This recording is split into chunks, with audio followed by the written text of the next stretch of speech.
I was standing on my front porch in suburban Phoenix, Arizona, watching my neighbors fumble around with flashlights when the woman from 3 houses down marched up my driveway like she owned the place.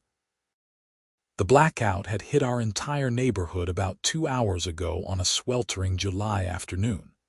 And while everyone else was sweating in their dark houses, my air conditioning was humming along just fine thanks to the commercial-grade generator sitting in my backyard.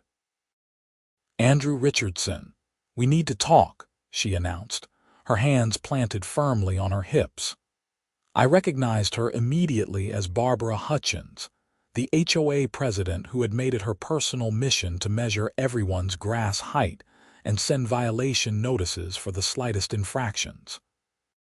She was wearing a visor despite it being nearly 6 in the evening, and her face was already red from either the heat or her perpetual state of irritation.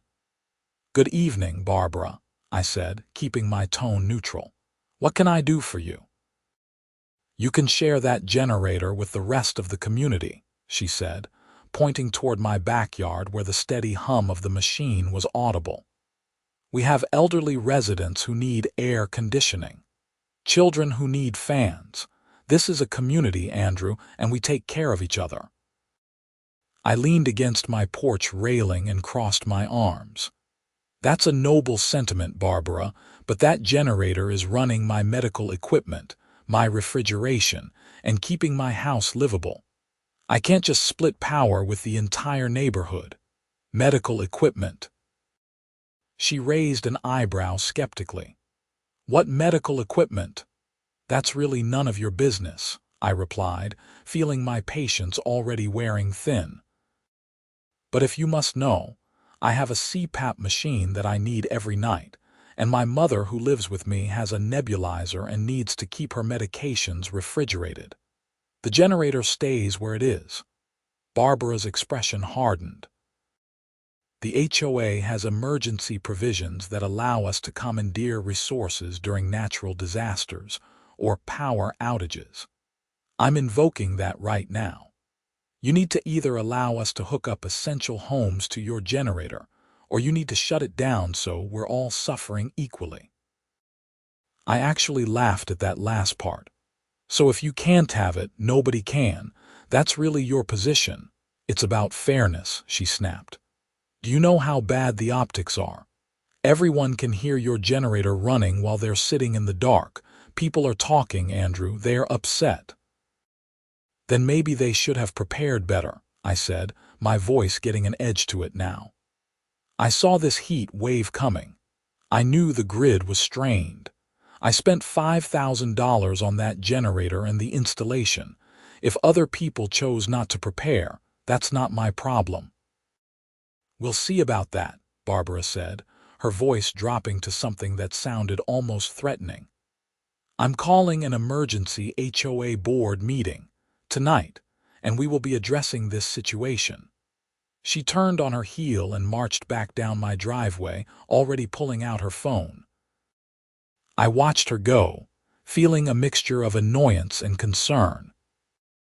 I had dealt with HOA nonsense before: citations for having my trash cans visible from the street for more than 12 hours, complaints about the color of my front door being half a shade off from approved colors, warnings about parking my work truck in my own driveway.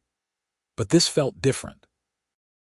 This felt like it could actually become a real problem. I went back inside where the cool air was a stark contrast to the oppressive heat outside. My mother, Patricia, was sitting in her recliner watching the news on our television. At 73, she had copped and needed regular treatments with her nebulizer. The medications she took had to be kept at specific temperatures. When I had bought this house 3 years ago in the Sunset Hills neighborhood of Phoenix, I had specifically planned for situations like this. Arizona summers were brutal, and power outages, while not common, were serious business when they happened. "Was that Barbara Hutchins I heard?" my mother asked, looking up from the TV. "Yeah, she wants me to share the generator with the neighborhood." My mother made a disapproving sound. That woman has too much time on her hands. Remember when she tried to fine us because our mailbox had a small dent in it? I remember, I said, settling onto the couch. She's calling an emergency HOA meeting tonight. Can she actually make you share the generator? I don't think so, I said, though I was not entirely sure. But I'm going to make some calls just to be certain. I spent the next hour on my phone, first calling my lawyer, Marcus Chen, who specialized in property law. He was not thrilled about the after-hours call, but when I explained the situation, he became very interested. HOAs have broad powers, he said, but they can't just seize private property. That would be theft, plain and simple. They also can't force you to share personal resources. Now, if there was something in your CC and Articus about emergency resource sharing, that might be different, but I've never seen anything like that in a standard HOA agreement. Can you look at my HOA documents tonight? I asked. I have a feeling Barbara is going to come at me hard. Send them over. I'll review them and call you back within the hour. Next, I called my friend Thomas Wu, who worked for the power company. Tom, what's the word on when power is coming back? Not good news, man, Thomas said. We've got a major transformer failure at the substation that serves your area. We're looking at least 24 hours, maybe 48. It's this heat wave. The grid just can't handle the demand, and when things fail, they fail catastrophically. That's what I figured, I said. Hey, hypothetically, if someone tried to force me to share my personal generator with the neighborhood, that would be crazy, right? Thomas was quiet for a moment. Is your HOA giving you grief? The president just left my house making threats. Jesus, Thomas muttered.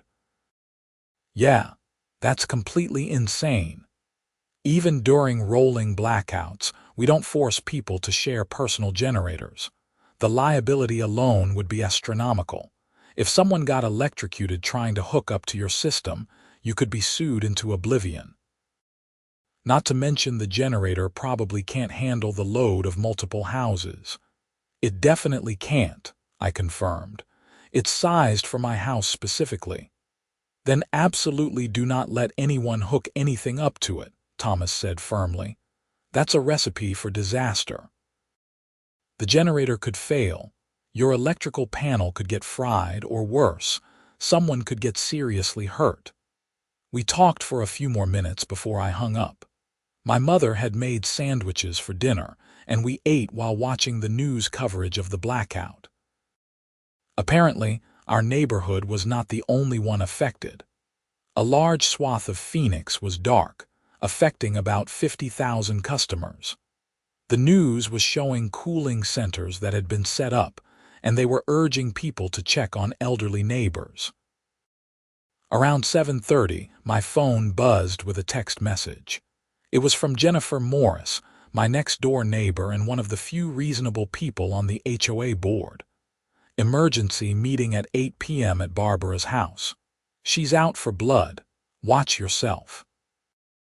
I texted back a thank you and then sat thinking about whether I should even go. Technically, HOA meetings required 48 hours notice unless there was a genuine emergency. I was not sure Barbara's vendetta against my generator qualified, but I also knew that not showing up would only make things worse. Marcus called me back at 7:45. Okay, I've been through your HOA documents. There's nothing in there about emergency resource sharing or any provision that would allow them to commandeer private property. There's a generic clause about community cooperation during emergencies, but it's vague and not enforceable in the way Barbara seems to think. So she's blowing smoke. Pretty much. But Andrew, be careful. HOAs can make your life miserable even when they are in the wrong. They can file nuisance liens, they can drag you into arbitration, they can fine you for made-up violations. I've seen it get ugly. What do you suggest? Go to the meeting. Stay calm. Record it if Arizona is a one-party consent state, which it is. Don't agree to anything. And if they threaten you with fines or legal action, tell them your attorney will be in touch. I thanked Marcus and hung up, then went to my bedroom to change into fresh clothes and grab my phone. I made sure the voice recorder app was working and then headed out. My mother told me to be careful, which made me smile despite my irritation at the whole situation. The sun was setting as I walked down the street to Barbara's house, which was a large two-story Mediterranean-style home with a perfectly manicured lawn and not a single thing out of place. Several other neighbors were also walking toward her house, most of them looking hot and miserable. I nodded to a few people I knew, but most just gave me hostile looks. Word had apparently spread about my generator. Barbara's living room was packed with about 20 people, all of them fanning themselves with various papers and magazines. She had opened all the windows, but without air conditioning, it was brutally hot inside. I noticed that Barbara herself looked uncomfortably warm, which gave me a small amount of satisfaction. "Andrew, thank you for joining us," Barbara said, her voice dripping with false courtesy. "Please have a seat." I remained standing near the back of the room. "I'm fine here." "Suit yourself," she said, then raised her voice to address the room. "Everyone, thank you for coming on short notice. I know we're all uncomfortable, and that's exactly why we're here. As most of you know, Andrew Richardson has a generator running at his home. He has power, air conditioning, and all the comforts of a normal evening while the rest of us suffer. There were murmurs of agreement from the crowd. I felt my jaw tighten but kept quiet.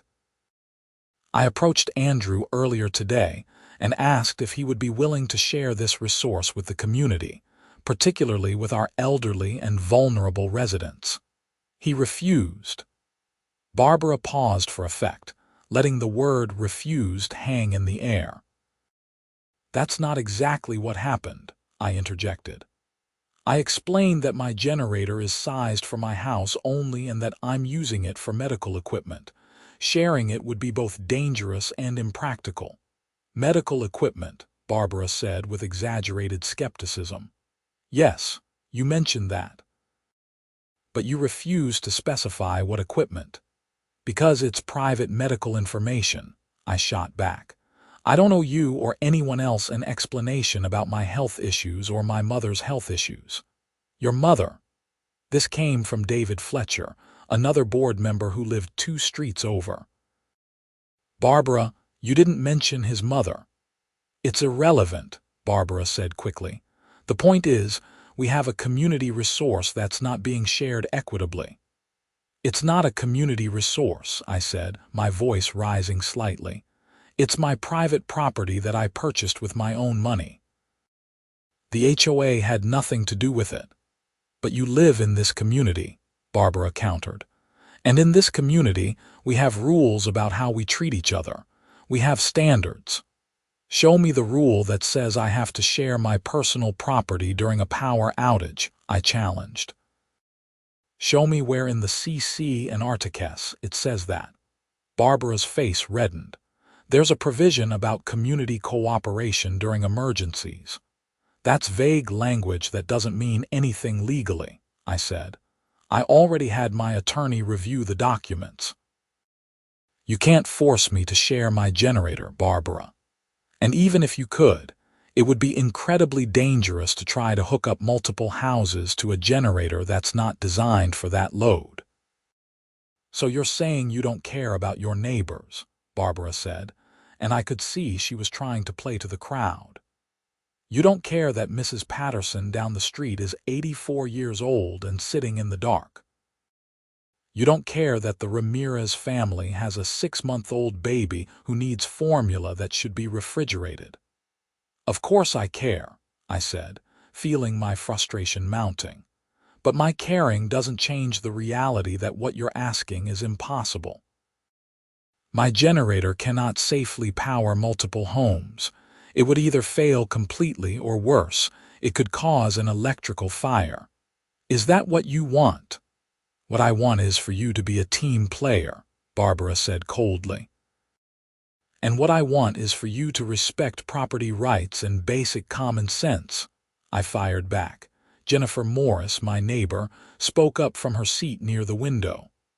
Barbara, I think Andrew has a point. My husband is an electrical engineer, and he's always telling me how dangerous it is to use generators improperly. If Andrew's generator is sized for his house, we really shouldn't be asking him to overload it. Thank you, Jennifer, Barbara said in a tone that made it clear she was not thankful at all, but I think as a community, we need to make sacrifices. I made my sacrifice, I said. I spent $5,000 preparing for exactly this situation. Everyone else in this room had the same opportunity. If you chose not to prepare, that's not my fault. $5,000, someone in the crowd muttered. Must be nice to have that kind of money to throw around. I saved for 6 months, I said, turning toward the voice. I drive a 15-year-old truck. I don't take vacations. I prioritized this because I knew it was important for my mother's health. Don't act like I'm some rich guy hoarding resources. Barbara stood up, clearly trying to regain control of the meeting. Here's what's going to happen. The board is going to vote on a special assessment to install a community generator for the neighborhood clubhouse.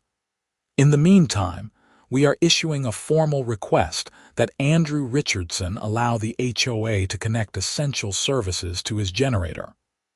I decline that request, I said immediately. Then we'll have no choice but to consider this a violation of community standards and assess fines accordingly. Fines for what? I demanded. For owning a generator. That's absurd. Fines for creating a public nuisance, Barbara said. The noise from your generator is disturbing the peace. I actually laughed at that. The noise ordinance allows for generators during power outages. It's in the city code. You're grasping at straws, Barbara. We'll let the board decide, she said primly. Fine. Vote. I'll see you in arbitration. The board consisted of Barbara as president, David Fletcher as vice president, Karen Thompson as treasurer, Harold Moss as secretary, and Jennifer Morris as a general board member. Barbara called for a vote on whether to fine me for creating a public nuisance with excessive generator noise. Barbara, David, Karen, and Harold all voted yes. Jennifer voted no, 4-1. The motion passes, Barbara announced with obvious satisfaction. Andrew, you are hereby fined $500 due within 30 days. You're going to regret this, I said quietly. My attorney is going to have a field day with this harassment. Is that a threat? Barbara asked, her eyes narrowing. It's a statement of fact. You're abusing your position and you're about to find out that actions have consequences. I turned and walked out of Barbara's house, my heart pounding with anger. Behind me, I could hear the meeting dissolving into arguments, with some people defending Barbara and others questioning whether the fine was legal. I did not stick around to listen. When I got home, my mother was waiting up for me. How bad was it? They voted to fine me $500 for excessive noise. Can they do that? No, but they did it anyway. I pulled out my phone and called Marcus, even though it was after 9 at night. That was fast, he said when he answered. I explained what had happened at the meeting, including the fine. Marcus was silent for a long moment after I finished. Okay, he said finally. Here's what we're going to do. Tomorrow morning, I'm going to draft a cease and desist letter to the HOA. We're going to make it very clear that this fine is illegitimate and that any attempt to enforce it will result in legal action. We're also going to point out that their emergency meeting was potentially invalid due to lack of proper notice. Will that stop them? It should. Most HOAs back down when a real attorney gets involved. They're used to bullying homeowners who can't afford legal representation. But Andrew, be prepared for this to get worse before it gets better. People like Barbara Hutchins don't like being challenged. I'm already prepared, I said. I just want to live my life without harassment. I know. We'll handle this. In the meantime, document everything. Keep your generator running. Make sure you have receipts for the purchase and installation. And if anyone from the HOA trespasses on your property or threatens you, call the police immediately. After hanging up with Marcus, I went through my files and pulled out all the paperwork related to the generator. Purchase receipt, installation invoice, warranty information, and the permit I had gotten from the city. Everything was in order. I also had the rental contract, which I had almost forgotten about. The generator was not actually owned by me. I had leased it through a company called Power Ready Solutions out of Temp. The lease was for 5 years, with an option to purchase at the end. I had chosen to lease rather than buy because the upfront cost was significantly less, and the lease included maintenance and repairs. The contract was very clear that the equipment remained the property of Power Ready Solutions, and that any attempt to modify, move, or allow unauthorized use of the equipment would void the warranty and potentially result in legal action. This changed things significantly. If Barbara tried to force me to share the generator, she would not just be violating my rights, she would be interfering with leased commercial equipment. I texted Marcus a photo of the lease agreement and asked him to review it. He responded almost immediately that this was perfect and would make the cease and desist letter even more effective. The rest of the night passed without incident. I slept with my windows open, listening to the reassuring hum of the generator. I woke up around 6:30 the next morning to the sound of voices outside. Pulling on a t-shirt and shorts, I went to the front window and looked out to see Barbara, David, and Karen standing in my driveway, along with 2 men I did not recognize. One of them was carrying a toolbox. I immediately grabbed my phone and started recording video, then went outside onto my porch. "Good morning," I called out. "Can I help you?" "Andrew, we're here to discuss the generator situation," Barbara said. "These gentlemen are electricians. We've arranged for them to safely connect 3 neighboring homes to your generator system." "Absolutely not," I said, my voice hard. "You are not touching my equipment." "The HOA board has authorized this action," Barbara said. "You can either cooperate or we can do it without your cooperation." "That's called trespassing and theft," I said loudly, making sure my phone was capturing everything. "And destruction of property. You're also interfering with leased commercial equipment, which is a felony." That stopped Barbara in her tracks. "Leased? That's right. I don't own the generator. It's leased from Power Ready Solutions in Temp. That contract specifically prohibits unauthorized use or modification. If you touch that generator, you're committing a crime against the leasing company, not just against me." One of the electricians, a middle-aged guy with a graying beard, held up his hands. "Whoa, hold on. Nobody said anything about leased equipment. Lady, if that's commercial property, we can't touch it. That's way above our pay grade." "He's lying," Barbara said, but she sounded uncertain. "I have the contract right here," I said, pulling up the PDF on my phone. "Would you like to see it? Or should I just call Power Ready Solutions and let them know that someone is attempting to tamper with their equipment? Because I'm pretty sure they have lawyers too." The second electrician was already backing toward his truck. "Yeah, we're out. This is not worth the liability. You didn't tell us this was leased commercial equipment." "Wait," Barbara said, but both electricians were already leaving. They got in their truck and drove off, leaving Barbara, David, and Karen standing in my driveway looking uncertain. "You need to leave my property," I said. "Right now, all 3 of you." "This isn't over," Barbara said, her voice shaking with rage. The HOA will pursue every legal option available. You do that, and while you're at it, expect to hear from my attorney. You've just committed trespassing, attempted theft, and criminal mischief. I have it all on video." Barbara's face went pale. "You're recording this every second. Now get off my property before I call the police." They left, David and Karen practically running to their cars while Barbara walked with forced dignity back toward her house.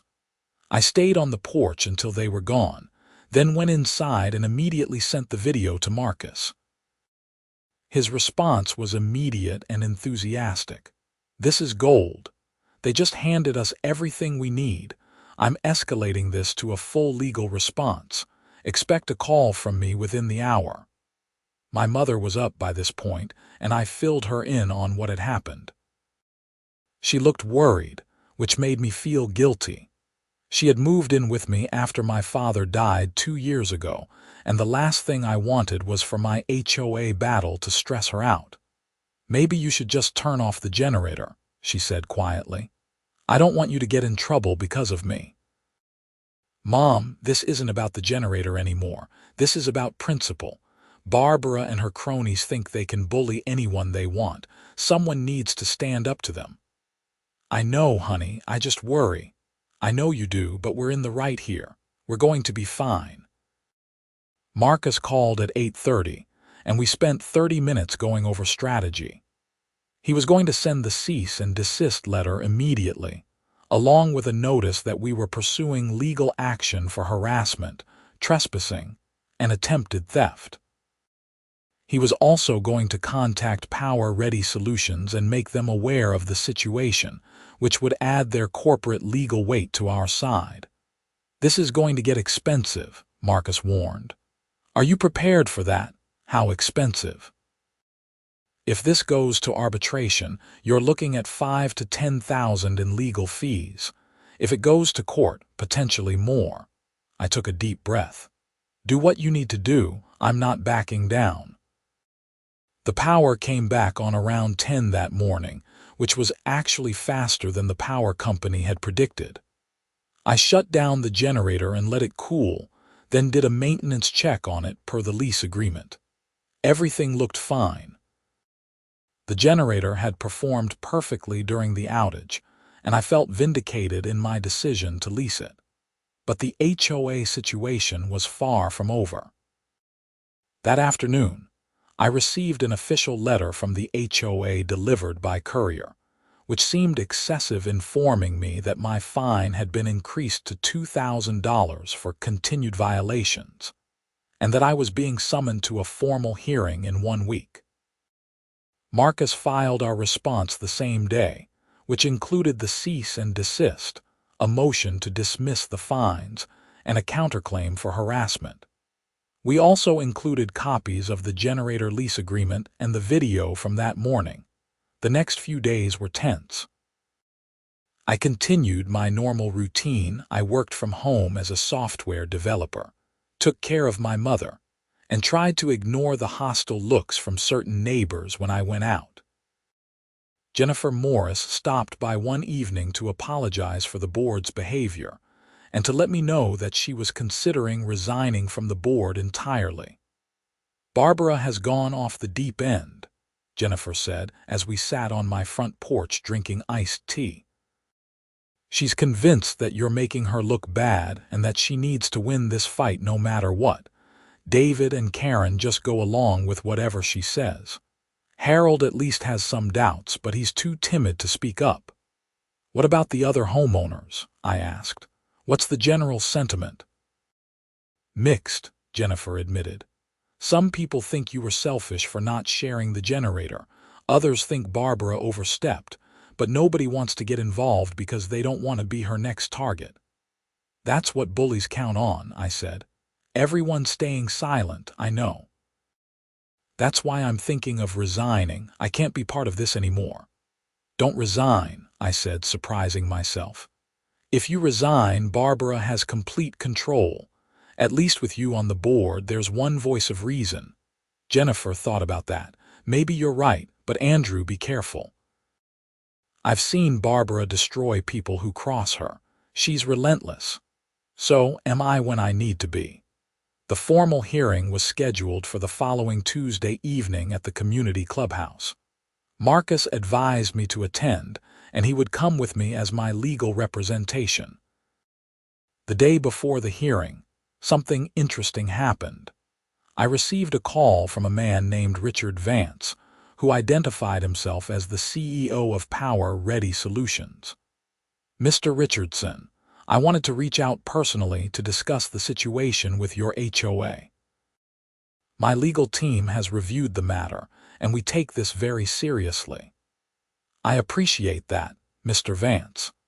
I want you to know that Power Ready Solutions will be sending our own legal representation to your HOA hearing tomorrow. We're also drafting a formal complaint against the HOA and the individuals who attempted to tamper with our equipment. This kind of interference cannot be tolerated." "That's good to hear," I said, feeling a surge of relief. "I've been worried about this whole situation." "You have every right to be worried, but you also did exactly the right thing by standing your ground. We've been in business for 12 years, and we've never had an HOA try to commandeer our equipment before. This is unprecedented, and we're going to make sure it doesn't happen again." That night, I barely slept. I kept going over everything in my head, preparing for the hearing. Marcus had coached me on what to say and how to handle myself, but I was still nervous. This was not just about the money anymore. It was about my reputation in the neighborhood and my ability to live peacefully in my own home. The hearing was scheduled for 7 in the evening. Marcus picked me up at 6:30, and we drove together to the clubhouse. When we arrived, the parking lot was already full. Apparently, word had spread, and half the neighborhood had shown up to watch the proceedings. Inside, the clubhouse was set up like a courtroom, with a long table at the front for the board members and rows of chairs for attendees. Barbara, David, Karen, and Harold were already seated at the front table. Jennifer's seat was empty. "Where's Jennifer?" I asked Marcus quietly. "She texted me earlier. She's coming, but she's bringing something with her. Wouldn't say what." We took seats near the front, and I noticed that several people were openly staring at me. Some looked sympathetic, others hostile. I tried to ignore them and focus on staying calm. At 7 sharp, Barbara called the meeting to order. She read a long statement about HOA rules and community standards, most of which seemed designed to paint me as a selfish, rule-breaking resident who thought he was above the community. Then, it was my turn to speak. Marcus stood first and introduced himself as my legal counsel, which caused some surprised murmurs from the audience. Then he introduced the Power Ready Solutions attorney, a sharp-looking woman named Diana Frost, who had arrived just moments before the meeting started. "Members of the board," Marcus began, "we're here tonight because of a fundamental misunderstanding of property rights and HOA authority. My client, Andrew Richardson, acted completely within his rights when he used his leased generator during the recent power outage. The HOA has no legal authority to commandeer private property or interfere with commercial leasing agreements. The fines that have been assessed are without merit and, frankly, constitute harassment." Barbara tried to interrupt, but Marcus held up a hand. "I'm not finished. The actions taken by board members Barbara Hutchins, David Fletcher, and Karen Thompson on the morning of July 15th specifically. Their attempt to access and modify Mr. Richardson's leased generator constitute trespassing, attempted theft, and interference with commercial property. We have video evidence of this incident, which we've provided to you in our written response." Diana Frost stood next. "Power Ready Solutions wants to make our position very clear. The generator in question is our property, leased to Mr. Richardson under a valid contract. Any attempt to access, modify, or use that generator without our express written permission is a violation of that contract and potentially criminal. The HOA has no authority over our equipment, period. The room had gone completely silent. Barbara's face was bright red, and she looked like she was struggling to control her temper. "This is ridiculous," she finally said. "We were trying to help the community during an emergency. Andrew was being selfish and unreasonable." "My client was protecting his mother's health and his legal rights," Marcus said. "There's nothing selfish about that." "I want to speak," I said, standing up. Marcus nodded for me to go ahead. "I understand that people were upset during the blackout," I said, addressing the room. "I understand that it was hot and uncomfortable and scary for some people. But I spent months saving money to lease that generator specifically because my mother has serious health issues. I didn't do it to show off or to make anyone else feel bad. I did it because I was responsible and prepared." I turned to look at Barbara. "What you did trying to force me to share equipment that could have been dangerous, then trying to fine me for made-up violations, then trespassing on my property with contractors that wasn't about helping the community. That was about control. That was about punishing me for not doing what you wanted." "How dare you?" Barbara started, but I cut her off. "I have a right to speak. You set up this hearing, so you're going to listen. I've lived in this neighborhood for 3 years. I follow the rules. I pay my HOA dues. I keep my property maintained.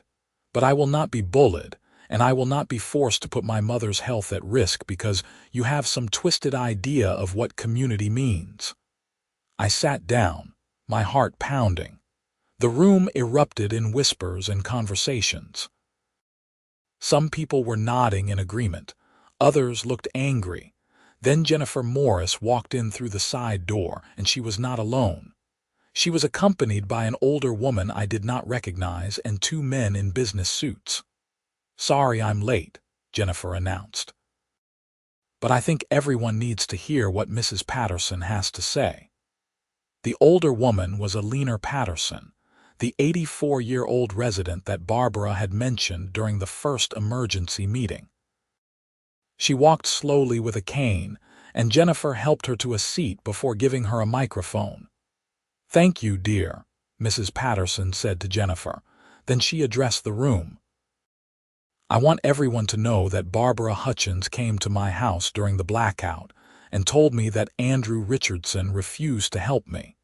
She said he wouldn't share his generator even though I was elderly and at risk. She made it sound like he was heartless." Mrs. Patterson paused and looked directly at Barbara. What Barbara didn't tell me is that she never actually asked Andrew if he could help me specifically. She never tried to find out if there was a way to safely provide power to my medical equipment. She just used me as an excuse to attack him. Barbara started to stand, but Mrs. Patterson wasn't finished. "What Barbara also didn't tell anyone is that Andrew came to my house the evening of the blackout with an extension cord and a portable fan.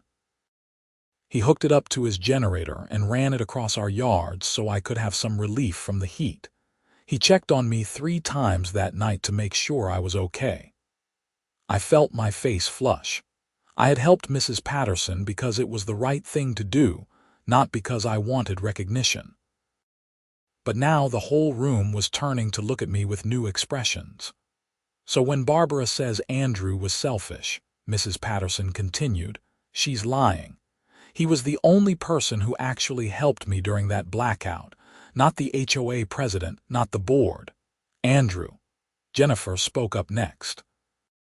"I've also learned some other interesting things about Barbara's management of the HOA. These gentlemen are from an accounting firm that specializes in HOA audits. I hired them to review our HOA finances because I had some concerns about irregularities." One of the men stepped forward. "What we found is that over the past 2 years, approximately $45,000 in HOA funds has been misappropriated. There are payments for services that were never rendered, purchases of materials that were never delivered, and a number of other discrepancies. The room exploded. People were shouting questions, some were on their feet. Barbara had gone pale. "This is absurd," she said, her voice shaking. "These are lies. This is a setup." "It's all documented," Jennifer said, holding up a thick folder. "Invoices, bank statements, receipts, or rather lack of receipts." "Barbara, you've been stealing from the HOA for years. I just couldn't prove it until now." David Fletcher stood up abruptly. "I didn't know anything about this. Barbara handled all the finances. I swear I didn't know." Karen Thompson was crying. Oh my God, I signed checks." "Did I help you steal?" I didn't know. Harold Moss just sat there looking stunned. Marcus leaned over and whispered to me, "Well, this hearing just took an interesting turn." Barbara was still trying to deny everything, but people in the audience were shouting at her, demanding explanations. Someone yelled that they should call the police. Jennifer calmly walked to the corner of the room and did exactly that. "Phoenix Police Department will be sending officers," she announced. "Everyone please stay calm." Barbara tried to leave, but several large men from the neighborhood had moved to block the doors. "You're not going anywhere," one of them said. The next 20 minutes were chaos. People were angry, confused, demanding answers.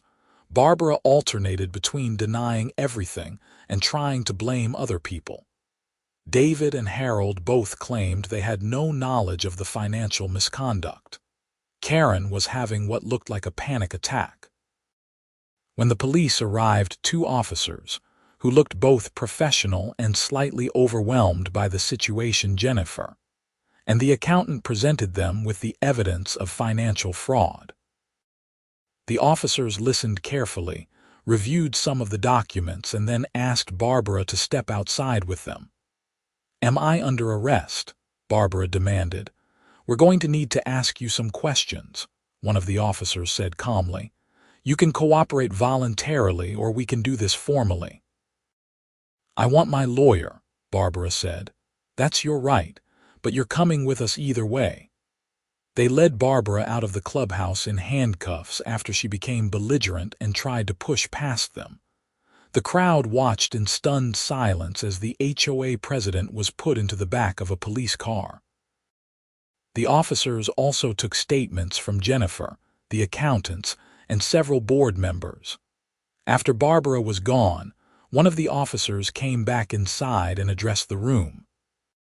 "We're going to need people to make formal statements about what happened here tonight and about the financial allegations. We'll also need to speak with anyone who witnessed the incident at Mr. Richardson's home involving the generator.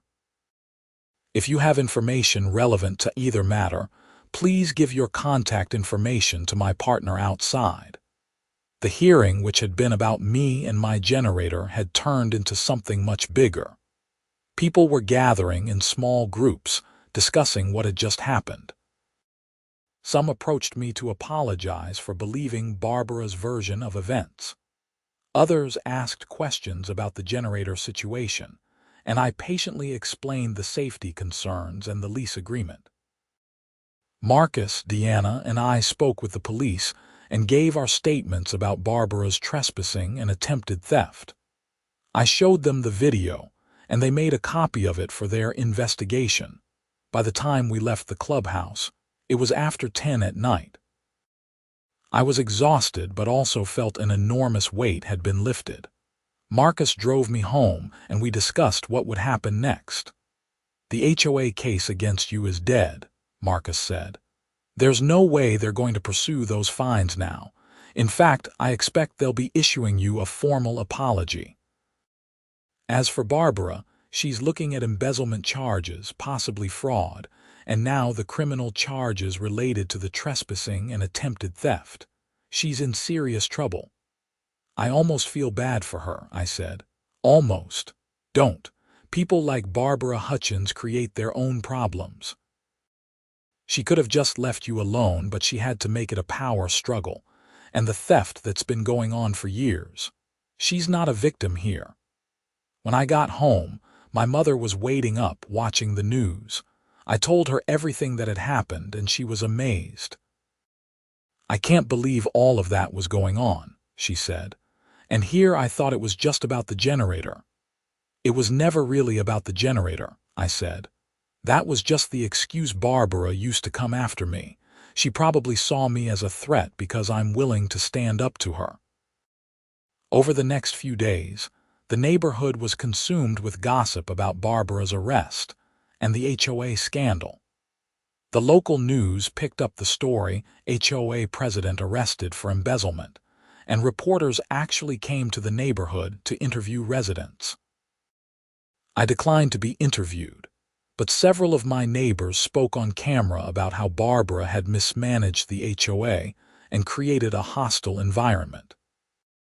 The remaining board members held an emergency meeting and voted to temporarily suspend all HOA enforcement actions until new leadership could be elected. They also formally rescinded all fines against me and issued a written apology for the misunderstanding regarding my generator. Harold Moss resigned from the board entirely, saying he couldn't be part of an organization that had been so corrupt. David Fletcher and Karen Thompson stayed on but were clearly diminished figures, spending most of their time trying to distance themselves from Barbara. Jennifer was elected as interim president, and she immediately began working to restore trust and transparency in the HOA. She hired a new management company to handle the finances and implemented new oversight procedures to prevent future theft. About 3 weeks after the hearing, I received a call from the district attorney's office. Barbara had been formally charged with embezzlement, fraud, and several counts of theft.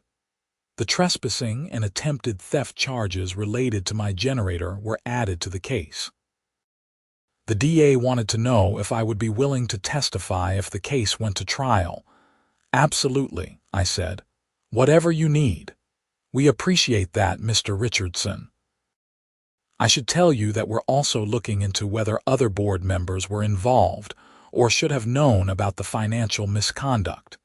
Your neighbor, Miss Morris, has been very helpful in providing documentation. The case moved slowly through the system, as these things do.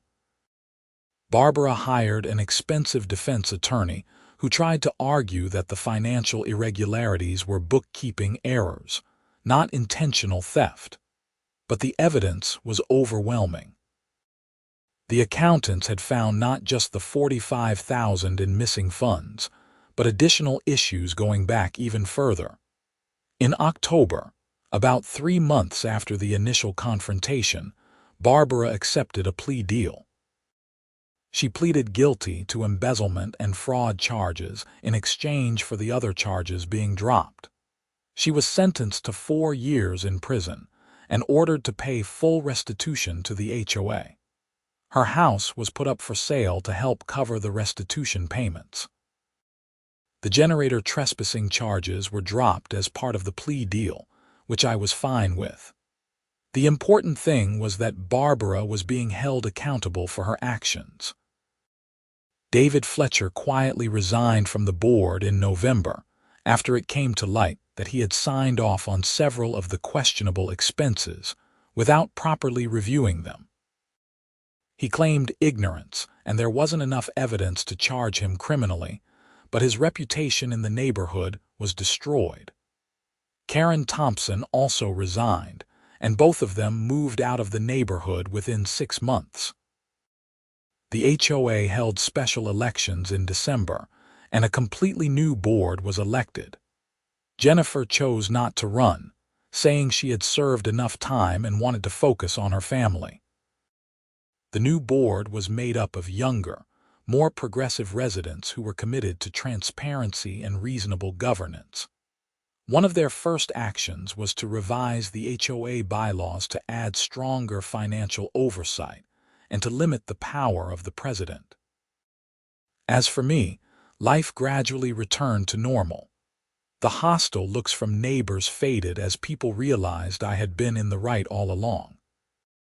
Some people even approached me to ask about generator options for their own homes, and I was happy to share information about power-ready solutions and the leasing program. My mother's health remained stable, and having the generator gave both of us peace of mind. We experienced another power outage in August during monsoon season, and this time nobody said a word about my generator running. In fact, several neighbors asked if I had any spare extension cords they could borrow, and I was happy to help where I could safely do so. The whole experience taught me several valuable lessons. First, standing up to bullies is worth it, even when it's scary and expensive. Second, HOAs can be valuable community organizations, but they need proper oversight and leadership. And third, sometimes the right thing to do is also the hard thing to do. Marcus sent me a final bill for his services in January, and it was substantial, almost $8,000. But I paid it without complaint because he had done excellent work, and more importantly, he had protected my rights and helped expose serious corruption. Power Ready Solutions also sent me a letter thanking me for protecting their equipment and offering me a discount on my lease renewal, which was a nice gesture. The biggest surprise came in February when the newly elected HOA board approached me about joining the board myself. They said the community needed people who were willing to stand up for what's right and who understood the importance of following proper procedures. I thought about it for a long time. Part of me wanted nothing to do with HOA politics after everything that had happened. But another part of me realized that if good people refuse to get involved, then the Barbara Hutchinses of the world will always fill that vacuum. I accepted the position as a general board member, making it clear that I had no interest in being president or holding any leadership role. I just wanted to be a voice for common sense and fairness. The first board meeting I attended in March was refreshing. The new leadership actually listened to different perspectives, discussed issues thoughtfully, and made decisions based on what was best for the community rather than personal agendas. We implemented several changes that improved life in the neighborhood. We revised the architectural guidelines to be less restrictive and more reasonable. We created a hardship fund to help residents who were struggling financially avoid foreclosure due to HOA fees. We organized community events that actually brought people together rather than dividing them. And we established clear policies about emergency situations and generator use that respected both community needs and individual property rights. Looking back now, more than a year after that initial confrontation on my porch, I'm grateful for how everything turned out. Yes, it was stressful and expensive and sometimes scary. But it also showed me that standing up for yourself matters, that truth eventually wins out, and that communities work best when they're built on respect and cooperation rather than fear and control. My mother is doing well, still living with me and enjoying her retirement. We both sleep better knowing that we're prepared for the next power outage, and that we live in a neighborhood where people look out for each other in healthy, reasonable ways. As for Barbara Hutchins, I heard through the neighborhood grapevine that she's serving her time at the state correctional facility in Perryville. I don't take any pleasure in that. Prison is a terrible place, and I wouldn't wish it on anyone. But I also believe in accountability. Barbara made choices that hurt a lot of people, and she's paying the price for those choices. The generator still sits in my backyard, humming to life whenever the power goes out. It's more than just a piece of equipment now. It's a symbol of preparedness, of standing your ground, and of the importance of knowing your rights. And every time I hear it running, I remember that sometimes the most important battles aren't the ones we choose, but the ones that choose us. The whole experience also brought unexpected friendships. Jennifer Morris and I became close friends, often having dinner together with our families. Mrs. Patterson, the elderly woman whose situation Barbara had tried to exploit, became like a second mother to me. I checked on her regularly, helped with her yard work, and made sure she had my phone number in case she ever needed anything. The broader neighborhood changed too. People became more engaged in HOA governance, attending meetings and asking questions. The new transparency made everyone feel like they had a voice, which reduced the tension and conflict that had been simmering for years under Barbara's authoritarian leadership. In June, almost a year after the initial blackout, the HOA held a community appreciation event. It was a simple barbecue at the clubhouse, but it represented something important: a neighborhood coming together in a spirit of cooperation rather than conflict. The new board president, a retired teacher named Sandra Martinez, gave a short speech thanking everyone who had helped turn the HOA around. "We've learned a lot this past year," Sandra said. "We've learned that transparency matters. We've learned that respecting each other's rights is the foundation of community. And we've learned that sometimes it takes courage from individuals to make positive change possible." Andrew Richardson showed that courage, and we're all better for it. I felt embarrassed by the attention, but also proud. Not proud in an arrogant way, but proud that I had stood up when it mattered. My mother squeezed my hand and smiled at me, her eyes a little misty. The legal bills were finally all paid off by summer. Between Marcus's fees, the accountant costs that I helped Jennifer with, and various other expenses related to the whole ordeal, I had spent close to $12,000. It was a significant chunk of my savings, but I considered it money well spent. Some things are worth fighting for, and dignity and justice are at the top of that list. Power Ready Solutions used my case in their marketing materials, with my permission. They framed it as an example of why lease agreements are so important and how their legal support protects customers. I didn't mind if my experience could help other people understand their rights and feel more confident about investing in emergency preparedness. That was a good thing. The monsoon season that year was particularly intense, with several severe storms causing power outages throughout the Phoenix area. Each time the power went out, my generator performed flawlessly.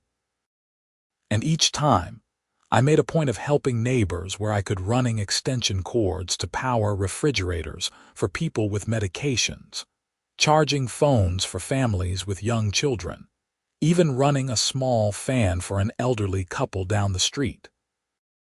But I did it on my terms, safely and responsibly, and nobody tried to force me or pressure me. That was the key difference. People asked politely, I helped where I could, and everyone respected boundaries. That's how communities are supposed to work. By autumn, the neighborhood had stabilized completely. Property values, which had dipped slightly during the scandal, recovered and even increased. Several houses sold to young families who were attracted by the reformed HOA and the sense of community. The neighborhood became a desirable place to live again. The final chapter of the Barbara saga came in November when the restitution payments were finalized. Her house had sold, and the proceeds went to the HOA to cover most of what she had stolen. The remaining amount would be paid off through garnished wages once she was released from prison, which wouldn't be for several more years given that she had received minimal time off for good behavior. The HOA used the recovered funds to make long overdue repairs to the community facilities and to replenish the reserve account that Barbara had drained. We also funded some new amenities that residents had been requesting for years, like updated playground equipment and better landscaping in the common areas. I continued serving on the HOA board, finding that I actually enjoyed it when the organization was run properly. We dealt with the usual issues: landscaping disputes, architectural approval requests, the occasional noise complaint, but everything was handled fairly and by the book. No more arbitrary fines, no more power trips, no more using the HOA as a personal fiefdom. The generator lease was set to expire in 2028, and I was already planning to exercise the purchase option. The equipment had proven its worth many times over, and having that security and independence was priceless to me. My mother often joked that the generator was the best investment I had ever made, though I pointed out it had also been the most legally complicated. As I write this now, sitting on my back porch on a pleasant spring evening with the generator humming quietly in standby mode, I think about how different things could have gone. If I had backed down from Barbara's initial demands, I would have set a precedent that would have made my life miserable for years. If I had responded with anger instead of documentation and legal action, I might have been painted as the villain. If I hadn't had the resources to hire Marcus and fight back properly, the HOA might have destroyed me financially with endless fines and fees. But I did fight back, properly and legally. And in fighting my battle, I ended up uncovering corruption that had hurt the entire community. Sometimes standing up for yourself has ripple effects you never anticipated. My mother came out onto the porch carrying 2 glasses of lemonade. "Thinking deep thoughts?" she asked with a smile. "Just reflecting on everything that happened," I said. "It's been quite a year." "That it has," she agreed, settling into the chair next to mine. "But we made it through. We always do." "We do," I said, clinking my glass against hers. "We absolutely do." The sun was setting over the Phoenix suburbs, painting the sky in shades of orange and pink. Somewhere in the neighborhood, I could hear children playing, someone mowing their lawn, the normal sounds of suburban life.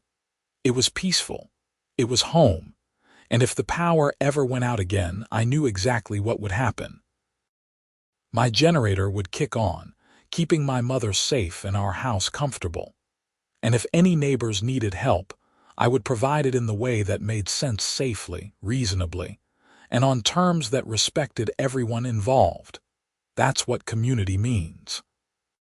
Not forced sharing or arbitrary rules enforced by petty tyrants, but people choosing to help each other while respecting individual rights and responsibilities. It took a battle with an out-of-control HOA to teach me that lesson, but it was a lesson worth learning. Barbara Hutchins had tried to use my generator as a weapon against me, as an excuse to exert control and punish me for not bowing to her authority. Instead, she ended up exposing her own corruption and losing everything. There's a certain poetic justice in that. As for the rental contract that changed everything, that simple lease agreement that made the generator legally off-limits to HOA interference, it was a reminder that details matter. Reading the fine print matters. Understanding your rights matters. That piece of paper had been my shield when I needed it most, and I was grateful that I had chosen to lease rather than buy. The neighborhood continued to thrive under new leadership. We attracted good people, maintained our properties well, and created an environment where families wanted to live. That's the real measure of a successful HOA, not how many fines they levy or how strictly they enforce arbitrary rules, but whether they make the community a better place. I eventually paid off the last of the legal bills and was able to start rebuilding my savings. The experience had been expensive, but it had also been invaluable. I now knew exactly what I was capable of when pushed, and I knew that standing up to bullies and tyrants was always worth the cost. The story of my battle with the HOA became something of a legend in our neighborhood and even spread to other communities in the Phoenix area.